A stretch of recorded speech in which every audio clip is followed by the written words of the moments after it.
What's up guys, and welcome back to another video. Today's video we're focusing on the Springboks being in doubt for this year's Rugby Championship, which is taking place November-December of 2020.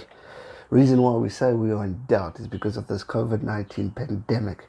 It is not getting any easier in South Africa. The infections rates are going up, death rates are going up. It's just not looking good, and we're not actually 100% sure whether or not we're going to, one, get a rugby competition provincially going, or two, even going to be allowed to let the Springboks leave South Africa to go travel to New Zealand and then come back home.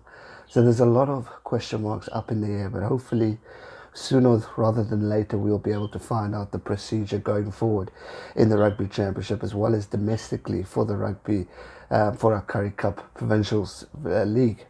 Now obviously the coach, new Springbok coach Jacques, is quite concerned for the level, whether or not we're going to be ready for the Rugby Championship. Because let's face it, if we don't at least have a provincial tournament starting in August, then what's the point of sending the South Africa over to New Zealand? We're just not going to be physically ready. We haven't played rugby for 3 to 4 months. So there's been a massive gap, whereas Australia and New Zealand are currently way ahead. I mean, New Zealand's got a few weeks left of their Super Rugby campaign. Australia are in the heart of theirs, so they've at least had some good solid rugby time. Whereas if South Africa go into the Rugby Championship with no provincial playing whatsoever, I mean, the boys are just going to be asking for one injury to get smashed, and we can't technically afford either of those. I mean, obviously New Zealand will overtake us in the logs if we either play or don't play, because let's face it, New Zealand will be the stronger team going forward because they've had the experience. And I'm not making excuses, no ways, because I think either way New Zealand rugby is just looking absolutely incredible at the moment. We could see it in the performances of the Crusaders, the Blues, even the Hurricanes beating the Crusaders the other day. It's been remarkable stuff.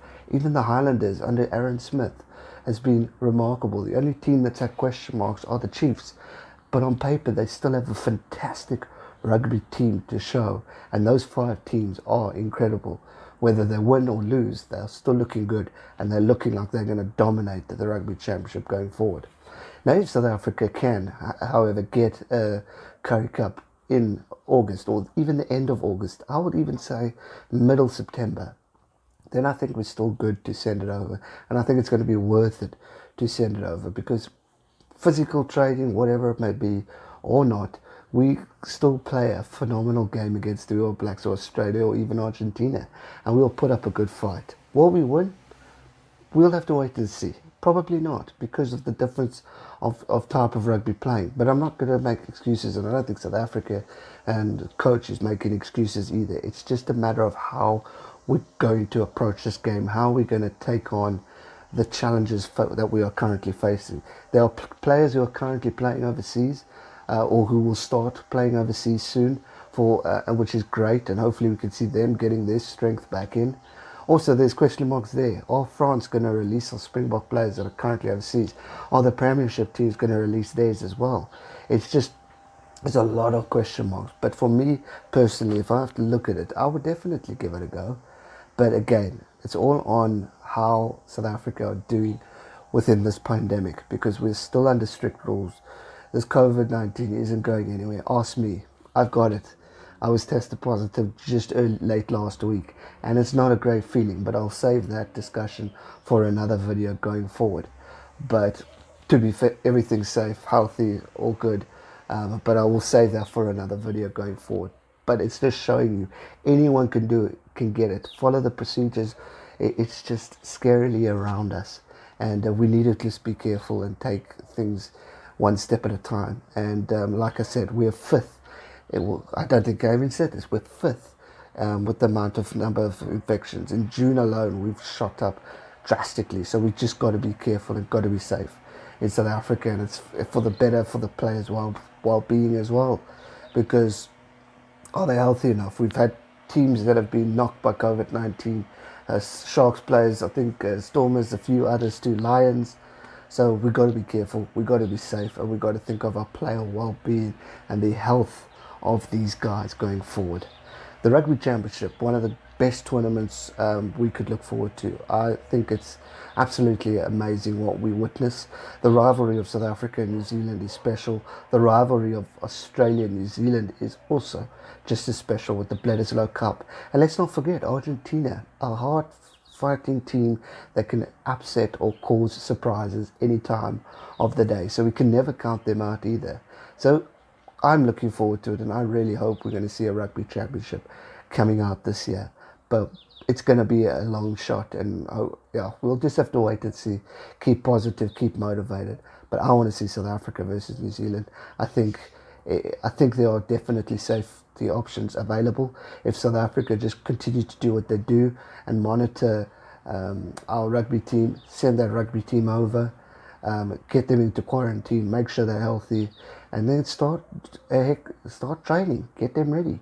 And I mean, New Zealand's doing well with COVID-19, so we're in a safe place. If the boys can just quarantine well and are all healthy, we've got a great tournament ahead of us.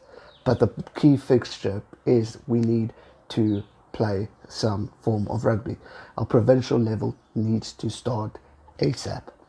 We are about 25% behind all the other nations. And let's not forget, I'm talking for South Africa here. Obviously, Argentina are in the exact same boat. They don't have any rugby going on at the moment. So they're currently in this tough situation as well. But their regulations might ease because players are obviously going overseas. So we'll have to wait and see as for what exactly Argentina can afford to do. But as for South Africa, we're just going to have to take it one step at a time and just hope and pray that we can get some sort of recovery and some sort of opportunity to get sport going. There's no official statement. The boys are back at training. But as far as actual rugby being played, maybe end of August, and that's a big hope for us. But until then, we'll just have to wait and see, be patient and see how things go. Hopefully we can see South Africa play the All Blacks and Australia as well as Argentina at the end of the year, because it sounds like a long way away, but we're approaching the peak. We're in a lot of tough situations, so let's hope that we can get through this one step at a time. Thanks so much for watching, guys. Hope you enjoyed it. Give it a thumbs up, subscribe if you're new, and I'll see you real soon for another one. Stay safe. Please stay safe. And remember, never give up. Cheers.